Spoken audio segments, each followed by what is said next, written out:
Right now, as you're watching this video, the Naira is losing value again. Not because of a scandal. Not because of a coup. Not because of anything that will make headlines tomorrow morning. It's losing value because of fuel. This week, Reuters flagged Nigeria's currency, alongside Ghana's and Uganda's, as one to watch, projected to weaken further in the days ahead. Kenya's shilling is stable. Zambia's kwacha is stable. But the Naira is under pressure again. And the reason is almost invisible to the average Nigerian filling up at the pump. Fuel importers are buying up dollars. A lot of them. And every dollar they buy pushes the Naira a little further down. But here's the question nobody is asking clearly enough: if the Naira spent the first half of this year actually stabilizing, if things were supposedly getting better, why is it falling again now? And what does that tell us about how fragile that stability really was? Stay with me, because by the end of this video, you'll understand something most news reports won't tell you plainly. The Naira's value was never really about the Naira. It's about oil, dollars, debt, and decisions made far away from the market itself. Let's start with the plain facts. According to Reuters reporting from this week, the Naira is expected to weaken over the coming days because fuel importers are increasing their dollar purchases. These importers have been granted licenses by Nigeria's Midstream and Downstream Petroleum Regulatory Authority, NMDPRA, to bring in refined petroleum products. To do that, they need dollars. A lot of dollars. And they are buying them now, ahead of time, to build up their stock.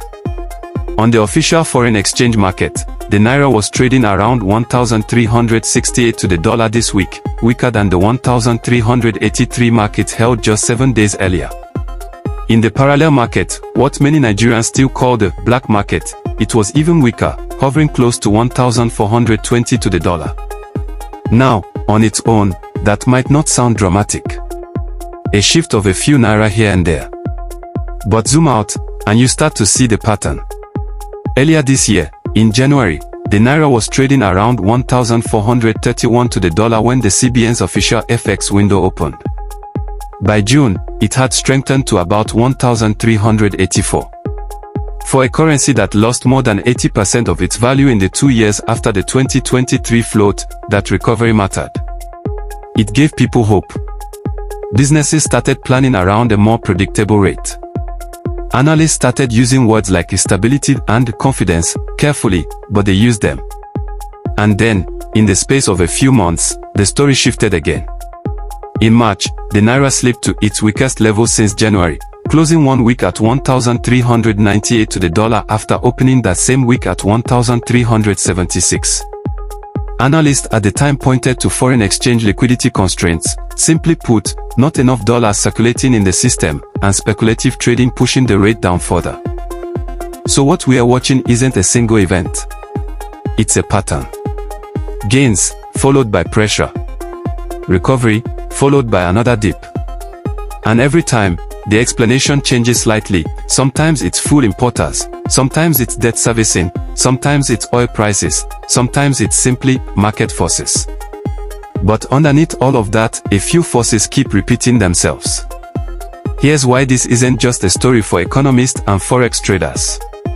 Every time the Naira weakens, imported goods become more expensive.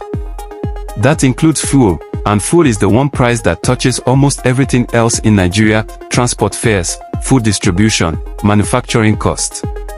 When fuel importers are the ones driving dollar demand right now, that's not an abstract market movement. That's a direct line to what you'll pay at the pump, and eventually, what you'll pay for Gary, for transport to work, for school fees that depend on your business income. There's also a trust dimension here. For months, Nigerians were told the Naira was stabilizing, that the reforms were working, that the worst of the volatility from 2023 and 2024 was behind us. And for a while, the numbers backed that up. But when the currency slides again, even for reasons as mundane as fuel import licensing, it raises a harder question: how much of that stability was structural, and how much was just a temporary calm before the next round of dollar demand hit the market? That's not an accusation. It's a legitimate question, and it's one economic analysts are asking too, not just critics of government policy. To understand where we are, it helps to remember where this started. In June 2023, the Central Bank of Nigeria made a decision that reshaped the entire economy. It moved to a free-floating exchange rate, letting market forces determine the Naira's value instead of a managed peg. The goal was to unify Nigeria's multiple exchange rates and stop the arbitrage that had built up around them. The immediate effect was brutal. Within 8 months, the Naira in the parallel market moved from roughly 754 to the dollar to over 1,408, an increase of about 86% in the exchange rate, which in plain terms meant the Naira lost more than half its purchasing power against the dollar in less than a year. The official market told a similar story, moving from about 770 to over 1,417 to the dollar in the same period. That crash is the backdrop against which every recovery since then has to be measured. When analysts talk about the Naira stabilizing around 1,350 to 1,380 in the first half of this year, they are not talking about a strong currency. They are talking about a currency that has found a slightly less chaotic level after one of the sharpest devaluations in its history. Now let's separate what we know from what people are debating. What we know, as verified fact, the Naira weakened this past week. Fuel importers increased dollar demand under licenses issued by NMDPRA, and the currency has been on a broader path of relative stabilization through much of 2026 compared to 2023 and 2024. What analysts are saying, as informed opinion rather than settled fact, some point to structural weaknesses, heavy import dependence, limited non-oil export earnings, and fragile investor confidence, as the deeper reasons the Naira remains vulnerable no matter how much short-term intervention the CBN provides. Others, like Mude Yusuf of the Center for the Promotion of Private Enterprise, argue that the clearest path to a stronger Naira is higher oil production, pushing toward Nigeria's target of 1.8 to 2 million barrels a day, which would bring in more dollars and ease the pressure structurally rather than temporarily. What remains uncertain, how long the current fuel-driven pressure will last, and whether it's a short-term blip or the start of another slide similar to what happened in early spring this year. Nobody, not analysts, not the CBN, can say that with certainty right now, and any video that tells you otherwise is guessing. So why is this happening, and what might come next? On the economic side, Nigeria's foreign exchange position is still tightly linked to oil.